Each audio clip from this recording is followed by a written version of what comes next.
what has adversity taught you about leadership that has helped to shape your view on intuition and that you carry with yourself today? And if you have a specific situation that comes to mind, like, we would love to hear it. I know our audience would love to hear it, just so they can learn from the experience.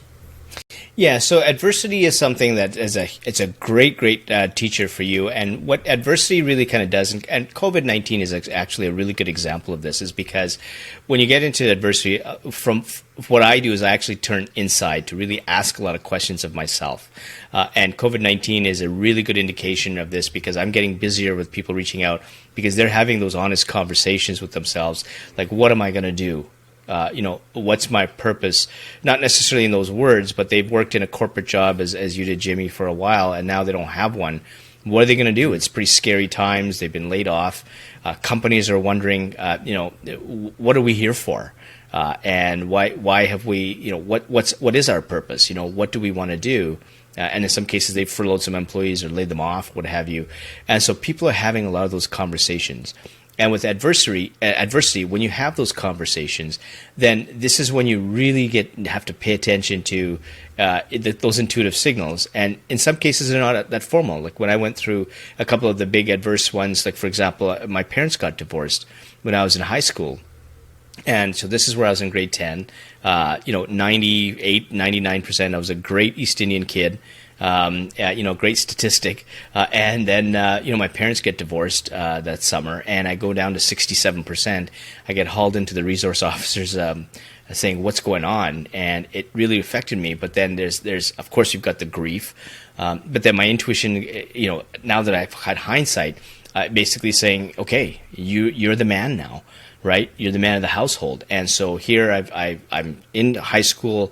My marks go back up to the 90s, but I've got 6 jobs, and I'm happy, and I'm contributing to the. And my dad was very, very good about contributing financially, so that's not an issue there.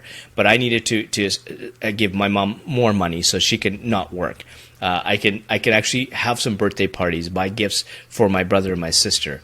We can actually go on trips. We can actually have a car with insurance, and then I started trading stocks and doing taxes, when I'm like 14, 15 years old, because I love the math part. And nobody else loved doing that stuff. Like, I don't want to do taxes. Like, yeah, give that stuff to me, man. And at that time it was old, here's a table and this and that. So I was just like, I was weird. I was a weird Indian kid, man. But it taught me a lot about being self-sufficient, the math to help me, get into investing. I started buying stocks. I even went to an investment seminar when I was in grade 12. And I had $5,000, and I was asking people, I've got $5,000 to invest. Nobody would ever take me seriously. It's this 15-year-old kid going in and saying, wow, here's a free pen. How come your cash flow has gone down? The guy's like, what? Right. And so, a lot of those things were basically my intuition saying, you can do it.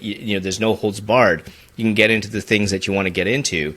And so it was a time in my adversity that I just knew that it's okay and to move on. And so when I have another adverse time, or I find myself kind of going down, I think back to that time to say, wow, there was a time where things were pretty crappy, and it just all worked out because I trusted something. And now, of course, it's a lot more formal now, but I can take myself back to that same time when I'm feeling a bit down, and I think about that. And now, of course, with kids, when there's adversity, I said, wow, what would I tell my kids? Right? And so I'm not even more of an outlet to not let myself go through adversity again. I like that too. I like how you flipped it to say, well, what would I tell my kids, right? I think a lot of times when we put ourselves in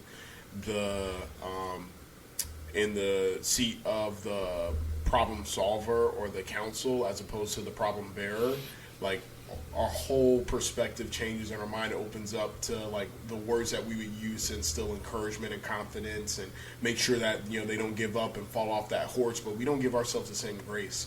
And so through that paradigm shift, you're able to tap into that and say, oh, if I'm willing to share that with my daughter, why would that advice not apply to me?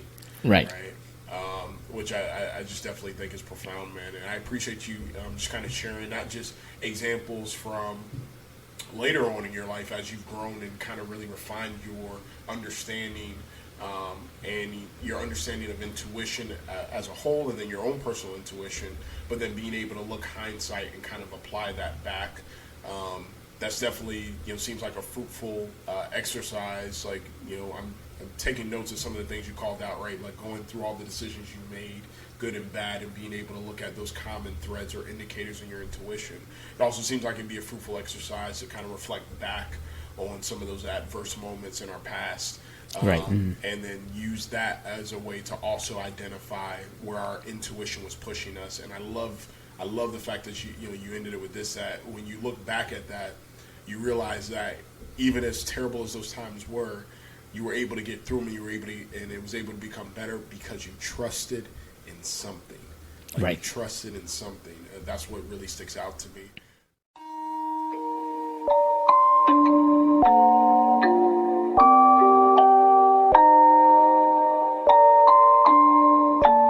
Rage on that beat, going crazy.